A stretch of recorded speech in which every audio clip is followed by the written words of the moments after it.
Selamat pagi Sobat Mahasiswa.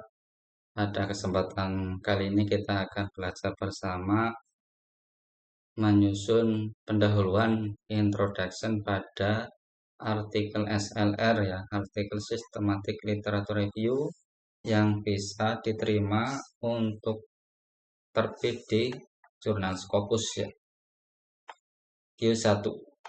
Alhamdulillah saya sendiri sudah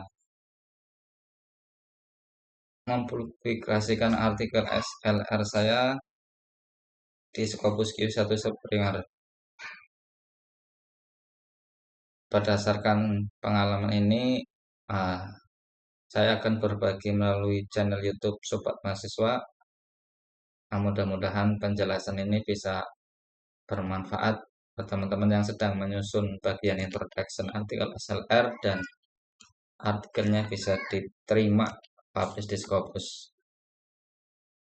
Jangan lupa support terus YouTube kami Sobat Mahasiswa, like and subscribe. Dalam menyusun artikel SLR, ada beberapa tahapan yang teman-teman perlu lakukan dalam menyusun bagian introduction-nya ya. Untuk contoh artikel yang sudah publish, teman-teman bisa cari di Springer ya. Klik saja judulnya ini, Information and Communication Technology in SMA ya. Systematic Literature Review, atau ketik saja Tri Yuwono Springer, nanti muncul artikel ini. Artikel ini open access, jadi bisa di-download gratis ya. Pada bagian pendahuluan, contohnya ini judul penelitian saya terkait SLR pada topik TIK di UKM ya. Paragraf pertama introduction, kita jelaskan pentingnya TIK bagi UKM ya. Kita jelaskan satu paragraf bahwa UKM misalkan sudah mulai menyadari ya,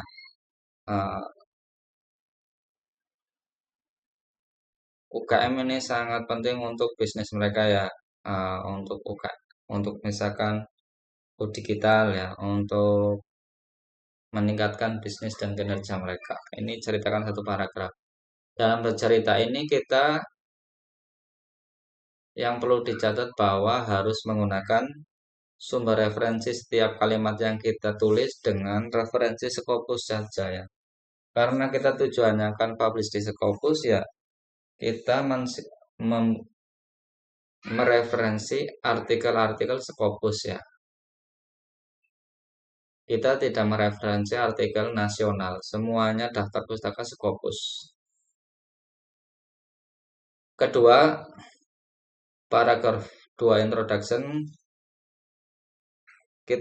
contohnya ini kita jelaskan jenis TIK-nya apa saja ya pada UKM. Contohnya ini saya jelaskan ada blockchain, artificial intelligence, e-commerce, website, media sosial ya. Itu satu paragraf ya, apa saja ini dan menurut siapa. Ketiga, dari penjelasan tadi macam-macam TIK yang digunakan UKM, paragraf ketiga kita jelaskan manfaatnya. Contoh teknologi informasi komunikasi dalam bentuk digital payment ya, pembayaran digital ini kalau UKM pakai digital payment, QRIS misalkan, UKM dapat memperoleh manfaat apa? Kalau UKM menggunakan website, manfaatnya apa? UKM menggunakan e-commerce, manfaatnya apa? Setiap penjelasan itu harus menyertakan sumber referensinya. Kalimat yang teman-teman tulis ini menurut penelitian siapa, tahun berapa, dan itu adalah penelitian Scopus ya. Jadi semuanya pastikan sumber referensi dari Scopus. Yang keempat ini yang sangat penting, teman-teman tulis satu paragraf terkait riset gap-nya ya. Kesenjangan penelitian yang kita lakukan ini apa? Ya, jadi um, ada beberapa macam-macam kesenjangan penelitian ya. Sedangkan kesenjangan penelitian yang saya tuliskan di sini adalah riset gap terkait populasi ya. Riset gap terkait populasi. Jadi saya jelaskan bahwa kesenjangan penelitian ini penelitian TIK sebelumnya itu kebanyakan ada pada perusahaan besar, perusahaan multinasional ya. Menurut siapa tahun berapa ya. Terus sekarang ini masih sedikit ya, belum banyak penelitian TIK yang ada pada UKM. Menurut penelitian siapa Scopus ya. Jadi dulu banyak penelitian TIK pada perusahaan besar multinasional dan sekarang ini udah bergeser mulai pada TIK pada small business ya UKM. Jelaskan itu menggunakan referensi Scopus ya. Uh, Menurut siapa?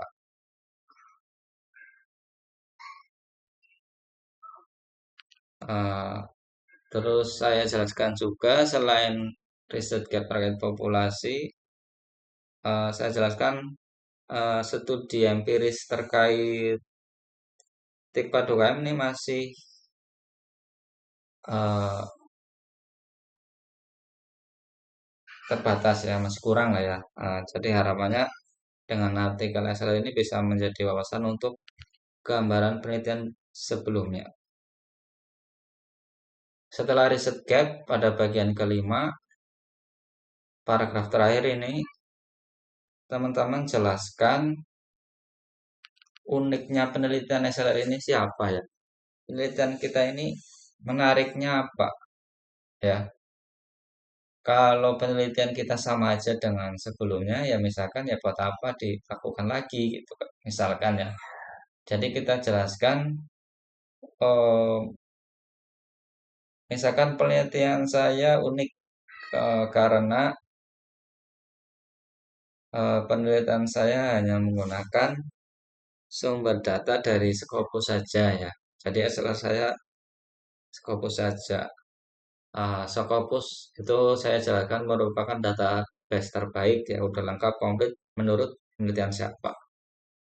Terus sedangkan penelitian sebelumnya, sistematik literatur sebelumnya, penelitian literatur review sebelumnya, penelitian bibliometrik sebelumnya terkait teknologi informasi dan komunikasi itu akan menggunakan database misalkan WOS ya. Jadi bedanya dulu pakai WOS,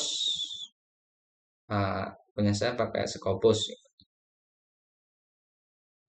Setelah kita menjelaskan uniknya penelitian ini dibanding sebelumnya, kemudian kita jelaskan urgensinya ya. Pentingnya penelitian kita sih buat apa ya? Kalau nggak penting, buat apa dilakukan? Jadi kita jelaskan bahwa penelitian SLRT ini sangat penting.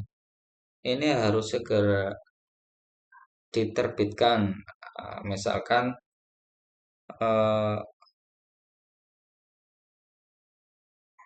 banyak kendala teknis di negara berkembang terkait TIK ya. Jadi nanti ini membantu untuk memberikan eh, ilmu lagi ya, literatur review lagi ya, sumbangan knowledge untuk memberikan pengetahuan pada UKM ya. Eh, Penelitian ini harus segera dilakukan. Misalkan UKM ini kurang satset ya, kurang greget dalam menggunakan TIK. Menurut siapa ya? Terus penelitian ini perlu dilakukan sangat mendesak ya untuk meneliti faktor-faktor apa yang berkontribusi ya dalam penerapan TIK pada UKM negara berkembang dan negara maju. Misalkan ya, negara maju bisa sukses menggunakan TIK di UKM-nya. Nah, negara berkembang masih terlambat. Ya kenapa? Ya ini pentingnya penelitian ini. Setelah menjelaskan pentingnya penelitian ini harus dilakukan, yang terakhir pada bagian introduction, teman-teman jelaskan tujuan penelitian ini. Contoh tujuan penelitian ini untuk memeriksa literatur yang ada tentang TIK di UKM ya, dan menganalisis pola dan tema dalam penelitian TIK dengan menjawab research question ya, pertanyaan penelitian berikut. Nah, kalau di penelitian empiris kita menjawab pertanyaan hipotesis penelitian, kalau di SLR kita menjawab penat, bukan hipotesis ya, tapi ditulisnya research question RQ. Contoh pertanyaan penelitian saya ada 4 ya. Yang pertama, bagaimana perkembangan TIK selama bertahun-tahun ya. Terus kedua, apa saja aliran penelitian utama dan fokus literatur TIK. Research question ketiga, faktor internal dan eksternal apa saja yang mempengaruhi penerapan TIK pada UKM negara berkembang ya. Ini kan tadi saya menjelaskan eh, pentingnya penelitian ini adalah untuk mengetahui faktor internal eksternal yang berpengaruh pada adopsi TIK.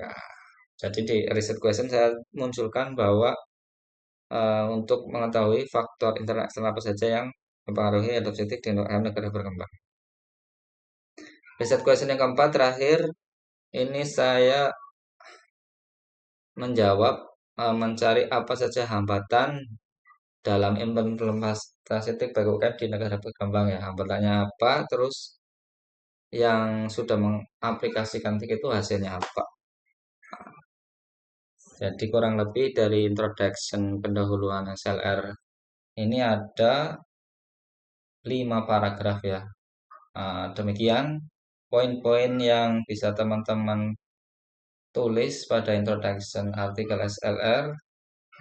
Semoga bermanfaat. Kurang lebihnya mohon maaf. Assalamualaikum warahmatullahi wabarakatuh.